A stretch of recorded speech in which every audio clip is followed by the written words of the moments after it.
ওরে তুমি তো মালিকুল কাদের, আরে বানাও কত বাদশারে ফকির, এসবে তোমার কুদরতের দান। আল্লাহ পরওয়ার গুনাহ খাতা মাফ করো আমার, বলেন গুনাহ খাতা মাফ করো আমার। আল্লাহ পরওয়ার গুনাহ খাতা।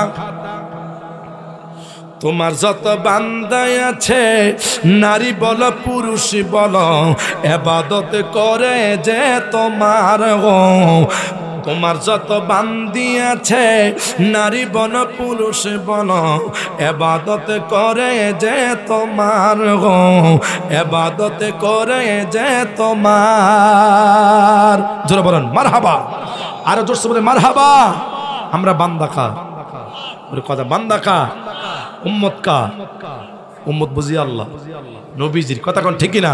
তোমার যত বান্দা আছে, নারী বল পুরুষ বল, তোমার যত বান্দি আছে, নারী বল পুরুষ বল, ইবাদত করে যে তোমার।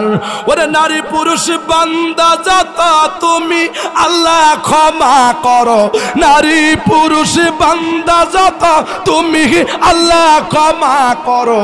তুমি ছাড়া কে আছে বান্দার, আল্লাহ পরওয়ার গুনাহ খাতা মাফ করো আমার, বলেন গুনাহ খাতা মাফ করো আমার। আল্লাহ পরওয়ার গুনাহ খাতা।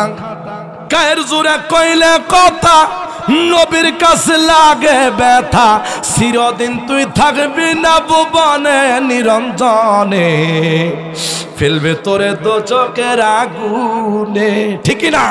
ওরে গায়ের জোরে কইলে কথা, নবীর কাছে লাগে ব্যথা, গায়ের জোরে কইলে কথা, নবীর কাছে লাগে ব্যথা, চিরদিন তুই থাকবি না ভুবনে নিরঞ্জনে, ফেলবে তোরে দোজখের আগুনে, আরে ফেলবে তোরে দোজখের আগুনে নিরঞ্জনে, ফেলবে তোরে দোজখের আগুনে। সকলে বলেন মারহাবা। ইমাম গাজ্জালি ডাক দিয়া কয়, 5 ওয়াক্ত নামাজ আদায় করেছে, আর কি এমন আমল করতো? ডাক দিয়া কয়, হুজুর আমার স্বামীকে দ্বিতীয় একটা আমল করতে আমি দেখেছি। বলো না তোমার স্বামী দ্বিতীয় নাম্বার আমল কি করেছে? হুজুর আমার স্বামী 5 ওয়াক্ত নামাজ আদায় করিয়া পবিত্র লোকে মাহফুজের কোরআন শরীফটা ঠিক মতো তেলাওয়াত করতে পারতো না। আমার স্বামীকে আমি দেখেছি এই লোকে মাহফুজের কোরআনটা সুন্দর করে বুকের মধ্যে জড়াইয়া ধরতে। আর যেরকম সুবহানাল্লাহ। সোশ্যাল এলাকার মা বোনেরা গো, আজকে সমাজের মধ্যে লোকে মাহফুজের কোরআন, প্রত্যেকটি ঘরের ঘরের মধ্যে কোরআন আছে, কোরআন থাকে লাভ হবে কি? কিন্তু লোহে মাহফুজের কোরআন শরীফের তেলাওয়াত নাই। কথা বলেন ঠিক কি না? আমার দেশের কত মানুষ আছে রমজান আসলে কোরআন শরীফ তেলাওয়াত করে 10 খতম দেয়, 20 খতম দেয়, যেই মাত্র মাহে রমজানের রহমত দিনগুলো চলে যায় আর কোনো মানুষ কোরআন শরীফ তেলাওয়াত করতে চায় না। কথা বলেন ঠিক কি না? কোরআন হলো নূর, এই লোকে মাহফুজের কোরআন শরীফ তেলাওয়াত করবেন কেন রে আমার ভাইরা?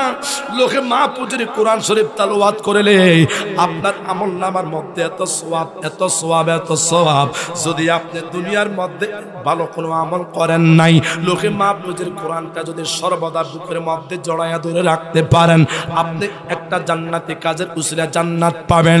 আব্দুর রহমানের স্ত্রী ডাক দিয়ে, হুজুর আমার স্বামীকে আমি দেখতাম প্রত্যেকদিন সালাতুল ইশার নামাজ আদায় করিয়া কোরআন শরীফ পড়তে পারতো না।